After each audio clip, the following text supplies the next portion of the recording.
Namaskar students, welcome again to the lecture series of electrical circuit analysis. In today's lecture we are going to solve two more examples on initial conditions. So as you can see, one example is given to us and the statement says that in a network of figure a steady state is reached with the switch key is open. So जब हमारी ये की है वो open थी, at that time our steady state is already reached. Now at t is equal to 0 the switch is closed. Okay, so at t is equal to 0 time पे हम ये switch है उसको close कर रहे हैं. So for the element values given, यहाँ पर हमें resistance, capacitance और voltage source की जो values है वो already given है. We have to determine the values of VA0 minus and VA0 plus. अब ये VA नोड है, यहाँ पर जब हम की को प्रेस करते हैं उसके तुरंत पहले और तुरंत बाद में यहाँ पर कितना वोल्टेज होगा वो हमें फाइंड करना है. Okay, now let us try to find out the initial condition for resistor that will be same only. लेकिन जब हम कैपेसिटर की बात करते हैं तो कैपेसिटर के लिए इनिशियल कंडीशन डिफरेंट रहेगी. अब हमें बोला है कि भाई हमारी ये की है वो ओपन है एंड एट दैट टाइम हमारी जो सर्किट है वो स्टेडी स्टेट रीच कर चुकी है. इसका मतलब इन that case at our capacitor behave as open circuited. ठीक है, तो हमारा कैपेसिटर कैसे बिहेव करेगा, ऐसे open circuited. In that case again मैं इस सर्किट को ड्रॉ करूं तो वो कुछ ऐसे बनेगी. ठीक है, ये रहेगा हमारा रेजिस्टर, ये रेजिस्टर दूसरा, ये हमारा वोल्टेज सोर्स. ये अभी ओपन है तो इसको मैं ड्रॉ नहीं कर रहा हूँ. और capacitor will be behave as open circuited.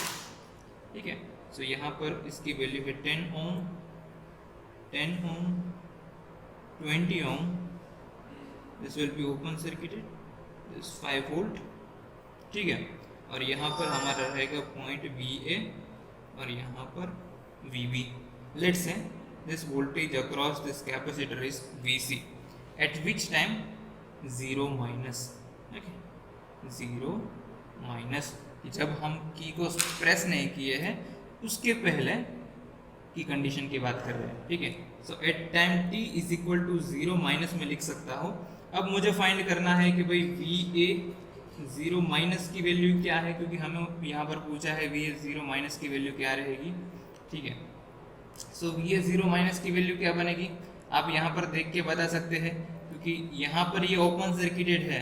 So VC 0 अगर मुझे लिखना है तो मैं लिख सकता हूँ voltage across this 2 point will be 5 volt only. ठीक है, सेम VB 0 भी फाइंड कर सकता हूँ because VB 0 is nothing but the same voltage, so that is also 5 volt.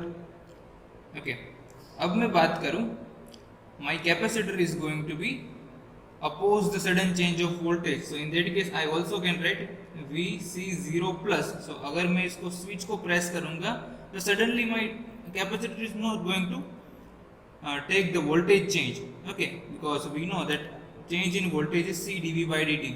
Okay, so it will be oppose the sudden change of voltage. In that case we can write VC0 is also 5 volt. But we are interested to find out the voltage at point node VA when time t is equal to 0 minus. Okay, so by looking at this circuit we can say this is nothing but 5 volt only.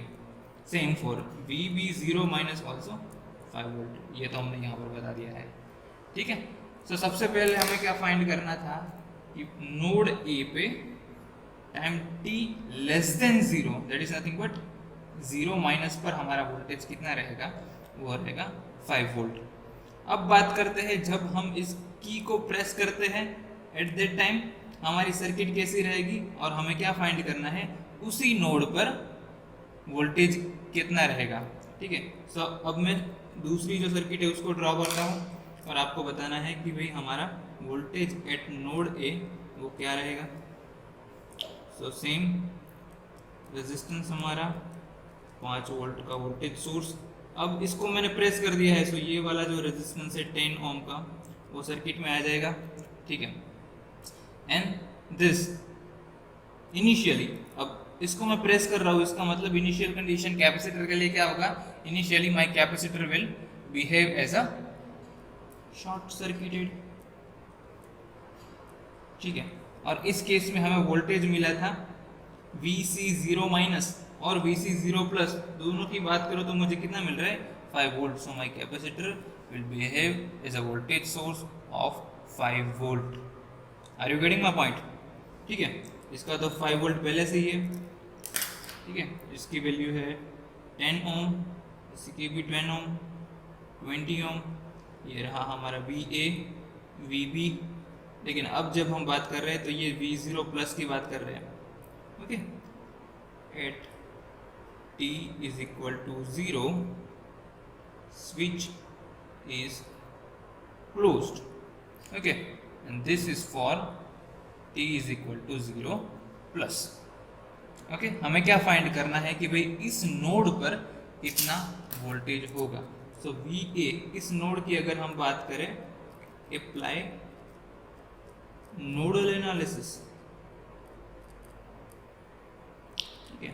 So node VA पर अगर हम node analysis apply करेंगे तो हमें मिलेगा, यहाँ पर मैं लिख सकता हूँ VA, that is obviously VA 0 plus, 0 plus में यहाँ पर नहीं लिख रहा हूँ, that will be 0 plus only, okay. So VA minus 5 divided by 10 plus VA divided by this branch has a resistance of 10 ohm, plus VA minus 5 is divided by 20 is equal to 0, ठीक है।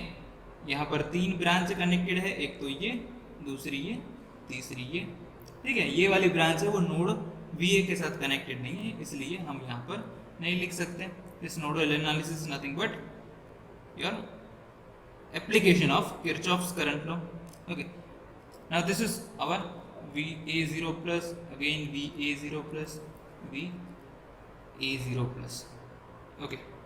और इसको मैं ऐसे भी लिख सकता हूँ, that is VA0, sorry this 5 volt नहीं आएगा, यहाँ पर आएगा VB0 प्लस, बिकॉज यहाँ पर हमें VB0 प्लस की वैल्यू अलग मिलेगी, ठीक है। सो नाउ इसको मैं फिर से लिखता हूँ। सो VA0 की वैल्यू हमारे पास नहीं है, VB0 की वैल्यू हमारे पास, 0 प्लस की वैल्यू हमारे पास है, तो वो है 5 वोल्ट, ठीक है।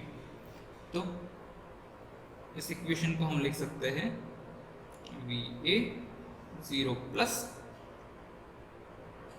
अब 20 को यहाँ पर LCM लेंगे तो हम डायरेक्टली लिख सकते हैं 10 VA0 प्लस, ओके। यहाँ पर 20 है, यहाँ पर 10 है, यहाँ पर 10 है, ओके। सो इस इक्वेशन को अगर आप सॉल्व करेंगे तो आपको मिलेगा 5 VA0 plus minus VB0 plus, यहाँ पर VB0 प्लस है, इज इक्वल टू 10। और हमें पता है VB0 प्लस की वैल्यू क्या है, that is nothing but VB0 minus is equal to VB0 plus, ठीक है। और यहाँ पर हमने फाइंड की थी 5 वोल्ट, तो यहाँ पर 5 वोल्ट रख दीजिए। So 5 VA0 plus minus 5 is equal to 10, so that will be 5 VA0 plus is equal to 10 plus 5 will be 15। So from this you can say VA at time t is equal to 0 plus is equal to 15 by 5, that is 3 volt, ठीक है।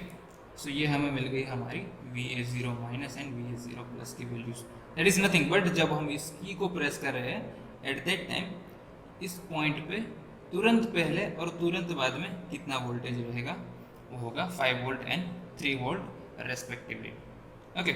ये हो गया first example. अब बात करते हैं second example के बारे में। यहाँ हमें बोला है in the network of the figure the switch key is closed at time t is equal to 0। तो यहाँ पर ये स्विच हमें दी है, बोला क्या है कि switch k is going to be close at which time, at time t is equal to 0। हमें वोल्टेज की वैल्यू दी है, वोल्टेज सोर्स हमारा है, उसकी वैल्यू है 100 वोल्ट, रेजिस्टेंस की वैल्यू है 1 किलो ओम, कैपेसिटेंस की वैल्यू है 0.5 माइक्रोफैरड है, एंड हमारे पास इंडक्टर L है, उसकी वैल्यू है 1 हेनरी। हमें क्या फाइंड करना है, di by dt की value and D square I by D T square की value at time t is equal to 0। यानी कि जब हम इस स्विच को प्रेस करते हैं उसके बाद में हमारा D I by D T and D square I by D T square की वैल्यू क्या रहेगी। इस एग्जाम्पल में एक चीज़ हमें नहीं बोला है कि भाई हमारी ये जो कंडीशन है, ये स्विच ओपन है t is equal to less than 0 के लिए, ये कितने टाइम तक क्लोज थी। ठीक है, उसका मतलब हमारा जो ये इंडक्टर है that will be in steady state. Okay, so in that case at time t is equal to infinity our inductor will behave as a short circuited. So उस केस के लिए अगर मैं सर्किट बनाऊंगा तो let's say at time t is equal to 0 हमारा जो ये सर्किट है वो कंप्लीट हो गया। उसको मैं फिर से ड्रॉ कर रहा हूँ यहाँ पे। ठीक है, रेजिस्टेंस इज देयर, या voltage source, this will be open. Okay, यहाँ पर पॉइंट ए के साथ कनेक्ट करेंगे at time t is equal to 0। In that case this will be our circuit. Okay, ये वाला बोर्ड ओपन रहेगा। अभी रेजिस्टेंस की वैल्यू है हमारी 1 किलो ओम, वोल्टेज है हमारा 100 वोल्ट। ठीक है, और यहाँ पर आ जाएगी हमारी की। ठीक है, ये ओपन सर्किट रहेगा। लेकिन अब इंडक्टर की अगर हम बात करें तो इंडक्टर की फाइनल कंडीशन क्या रहेगी। Initial condition, initially it will behave as a open circuited, but final condition की बात करें that will be work as a short circuited. So that inductor will be short circuited और इसके through जो current flow हो रहा होगा वो होगा IL 0 plus. Okay, now inductor will oppose the sudden change of current, that is why your IL 0 minus will be is equal to IL 0 plus. Okay, so इस case में ये circuit बन रही है। इसमें अगर हमें करंट की वैल्यू फाइंड करनी है that will be your IL 0 plus only. So IL 0 plus की वैल्यू क्या रहेगी, that will be voltage source divided by whatever the resistance is connected. Voltage source is 100, 1 kilo ohm, that is 10 raised to 3. ठीक है, so इसको मैं ऐसे भी लिख सकता हूँ 103, so 1 we cancel out, 1 divided by 10 is equal to 0.1 amps. Okay, ये हो गया हमारा conductor current through the inductor when time t is 0 greater than 0. Okay, so जब हम ये की को प्रेस कर रहे हैं उसके बाद में उसमें करंट कितना फ्लो होगा उसके बारे में हमने फाइंड किया। अब लेट से फाइंड करते हैं for time t greater than और इक्वल टू 0 इस स्विच को यहाँ पर कनेक्ट करते हैं। उस केस में हमारा सर्किट क्या बनेगा, इस कैपेसिटर रहेगा, ये सारा ओपन सर्किटेड हो जाएगा और इंडक्टर कनेक्टेड हो जाएगा। ठीक है, ये पॉइंट है हमारा B. So again same current will be, our inductor will not going to change the current instantaneously because it will oppose the sudden change of current. In that case this current through the inductor will be same, that is only 0.1 ampere. Okay, now this current is also, let's say this is IL of t. ठीक है, अब हम बात करते हैं कि हमें इस लूप में KVL अप्लाई करना है। तो इस लूप में KVL अप्लाई करेंगे तो क्या हम लिख सकते हैं L di by dt, that is nothing but the voltage across this inductor plus 1 upon C integration I dt is equal to 0 और यम यहाँ पर बात कर रहा है for time t greater than 0। ठीक है, so for time t greater than 0 अब हमारा जो कैपेसिटर है दैट विल बी वर्क, क्योंकि यहाँ पर वो इनिशियली चार्ज नहीं है, ये ओपन था तो ये इनिशियली चार्ज नहीं है। ठीक है, इनिशियली ये अनचार्ज है। तो in that case integration 1 upon I D T will be 0 because voltage की वैल्यू क्या रहेगी 0। This will be short circuited, initially capacitor will behave as a short circuited. So we can write that L di by dt for 0 plus is equal to, ये 0 हो जाएगा तो क्या बचेगा is equal to 0 only. ठीक है, अब inductor की वैल्यू हमारे पास है 1 हेनरी, लेकिन यहाँ पर 0 है, so D I 0 plus by D T की भी वैल्यू क्या रहेगी 0। तो ये हो गया हमारा first value of D I by D T at time t greater than 0 और we can say 0 plus. Next चीज हमें फाइंड करनी है D square I by D T square की value at time t is equal to 0 plus. So यही equation को use करना है। हमारे पास D I by D T इस इक्वेशन में है, अगर D square I by D T square चाहिए तो इस वाले इक्वेशन को डिफ्रेंशिएट करो विथ रिस्पेक्ट टू t, और वो करने के बाद हमें मिलेगा L D square I by D T square plus 1/c constant है, इसका डिफ्रेंशिएशन करेंगे with respect to t, that will be I only is equal to 0। ठीक है, अब हम बात कर रहे हैं time t which is greater than और इक्वल टू 0। सो इस इक्वेशन को फिर से हम लिख सकते हैं I 0 plus D T square plus 1/c I 0 plus is equal to 0। अब हमारे पास वैल्यू है, so we have to substitute the value of I 0 plus. ठीक है, सो हमने कैलकुलेट की है कि भाई I L 0 प्लस की वैल्यू क्या है 0.1 एम्पियर। हमारे पास इंडक्टर की वैल्यू है, कैपेसिटेंस C की वैल्यू है, सो इंडक्टर की value 1 multiply by D square I 0 by D T square plus 1 divided by capacitance की वैल्यू हमारे पास है 0.5 माइक्रोफैरड है, सो 0.5 और microfarad that is by 10⁻⁻⁶ multiply by I 0 plus की वैल्यू है 0.01।